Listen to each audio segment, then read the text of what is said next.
क्या है? देखिए, प्राकृतिक खेती को हम लोगों को गहराई से समझना होगा। जी। प्राकृतिक खेती में ईश्वर की पूरी व्यवस्था होती है। मानव को कोई संसाधन जुटाने की जरूरत नहीं पड़ती। ठीक है, कुल टोटल ईश्वरीय व्यवस्था और मनचाही फल प्राप्त हो, वो उसी को कहते हैं प्राकृतिक खेती। अब हम आपको थोड़ा सा डीप में ले जाना चाहेंगे कि प्राकृतिक खेती है क्या, क्या व्यवस्था होती है ईश्वर का। अभी तक के हमारे देश में हमारे जो कृषि वैज्ञानिक हुए, उन्होंने ये बताया था किसानों को कि आपके खेत में खाद की कमी है, आप खाद डालिए। तो जो और भी हमारे कृषि वैज्ञानिक हुए, हमारे देश के अंदर सुभाष पालेकर जी हुए, उन्होंने अनुसंधान किया और अनुसंधान करने के बाद उन्होंने बताया कि खेत में खाद की कोई कमी नहीं। खेत अन्नपूर्णा है, जमीन अन्नपूर्णा है। ये बहुत बड़ा भ्रमित होने वाली बात हो रही थी, लेकिन अब उसका आप देखिए, प्रेडिकल देखिए क्या पॉइंट है, ज़रा सा गहराई से देखिए।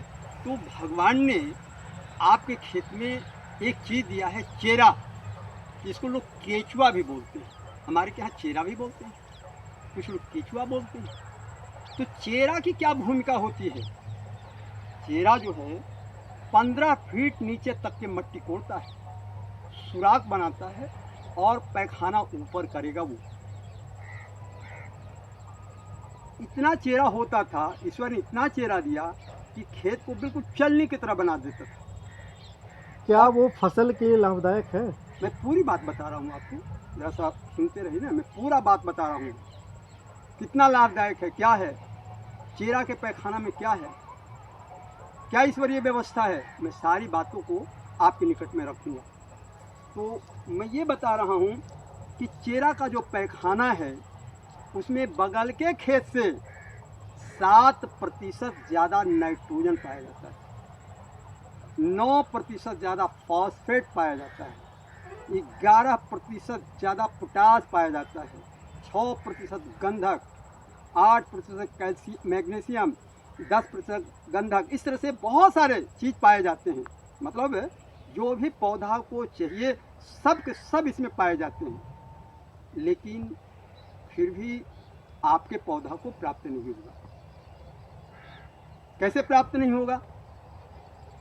कि आपके घर में हजारों मन गेहूं हो, चावल हो, और आपके घर में वो गिरठाई ना हो, तो 2 रोटी आपको बन करके नहीं मिलेगा। तो प्रकृति जो है, ईश्वर जो है, इसमें खाना बनाने वाला किसको दिया? तो जीवाणु को दिया है। वो जो खाद है, चेरा जो अंदर से ऊपर ला रहा है खाद को, वो ढेला के रूप में है। कई कण एक साथ है। आपका पौधा मात्र 1 कण खाता है, 2 कण नहीं खाता है, 1 कण खाएगा।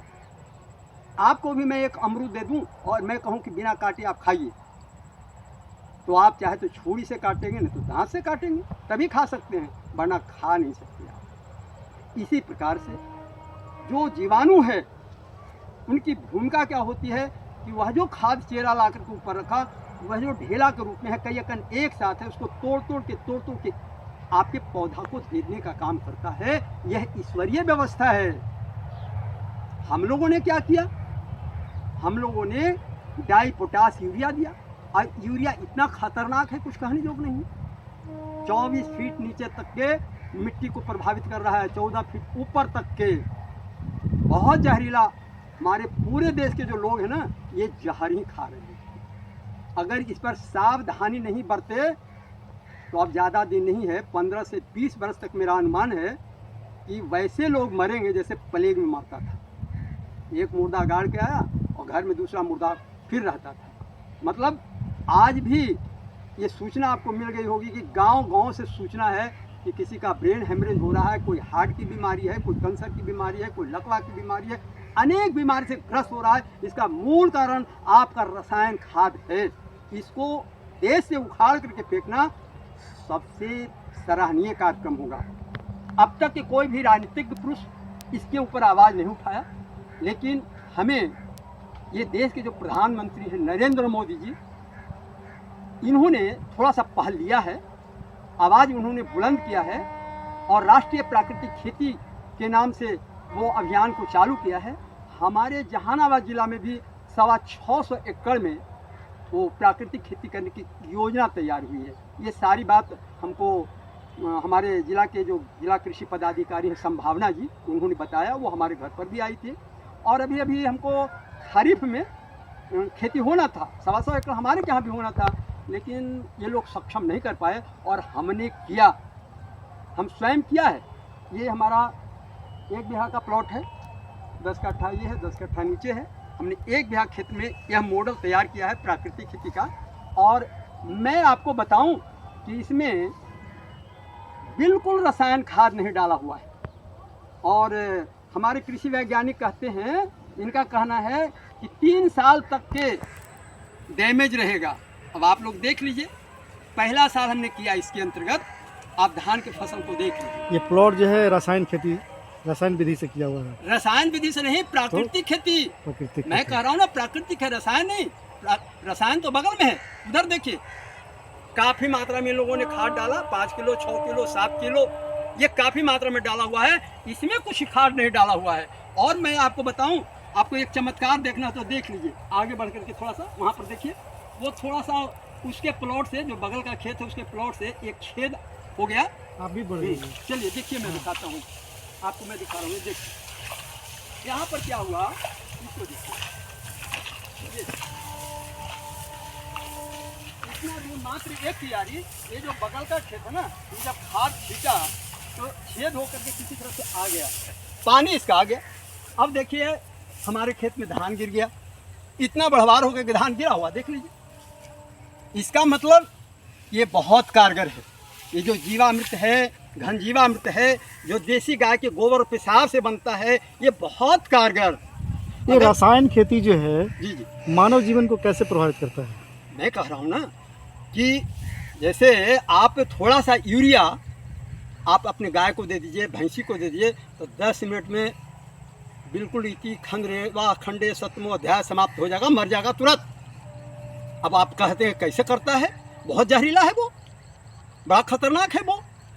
हम बता रहे हैं ना कि इसका मूल कारण है, हमारे यहाँ जो अनेक प्रकार का जो रोग हो रहा है, इसका मूल कारण रसायन खाद है। इसको हटाना ही पड़ेगा। तो क्या किसान जो है आपके बातों पे भरोसा नहीं करते हैं, या फिर जो सिस्टम आप लागू करना चाह रहे हैं, कहाँ आप कमज़ोर पड़ रहे हैं? देखिए एक बात है, हम 2017 में सुभाष पालेकर से ये ज्ञान प्राप्त किया था। ये बिहार के वैशाली में आए थे और मेरे को जानकारी प्राप्त हुआ, तब से हम लगातार प्रयास किया है, लेकिन बहुत सारे लोग, मतलब अभी तक कोई मेरे को सफलता मिल नहीं पा रही थी। हम चिल्ला रहे थे, बता रहे थे लोगों को, बहुतों जगह मॉडल तैयार किया है हमने। तो सफलता नहीं मिल रही थी, मतलब लोगों से सपोर्टिंग नहीं मिल रहा था, या फिर फसल के द्वारा जो है आपको? सफल, मेरा फसल बहुत बढ़िया, हमने बहुत जगह मॉडल तैयार करवाया है, दिखाया है किसानों को। लेकिन देखिए, मुख्य रूप से जब तक सरकार की योजना नहीं मिले, सिस्टम हाँ, सपोर्टिंग नहीं, सरकार जब तक समर्थन नहीं करती ना, जैसे रसायन खाद में सरकार समर्थन दे रही है, कौन किसान कहता है कि रासायनिक खेती मैं कर रहा हूँ? सरकार करवा रही है। 2454 रुपया एक बैग यूरिया का कीमत है, जब कारखाना से निकलता है। क्या कोई किसान खरीद पाएगा? 2454 रुपये में एक बैग नहीं खरीदेगा। 2230 रुपया सब्सिडी है उसके ऊपर, एक बैग के ऊपर 266 रुपया में एक बैग यूरिया मिलना है सरकार की तरफ से। पहले उसको 40-50 रुपया फालतू लेके बनिया बेच दे, अलग बात है, उसका कीमत 266।